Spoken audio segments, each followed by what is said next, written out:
বন্ধুরা দেখি রূপা মাছটি দেখ কি বানাইলো তোমরাও দেখাই। এই যে সকালে মাছগুলি আনছিলাম বাজারের থেকে, মাছের চচ্চড়ি বানাইছে। এই দেখো নাড়ু মাছ দিয়া বিলাহি আলু আর কি জানি দিছে, বেগুন সেগুন মতো দিছে নাকি। দেখো এখানে কত সুন্দর করে ঝাল ঝুল করে বানাইছে মাছের চচ্চড়ি। কার কার ভালো লাগতেছে লাইক একটা কইরো। আর দেখি আর কি বানাইছে, ওইখানে শাক বানাইছে।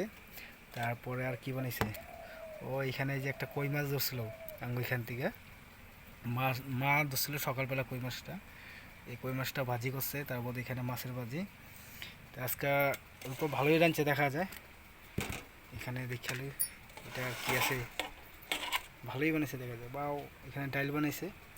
তো আজকে খানা ভালোই হইব।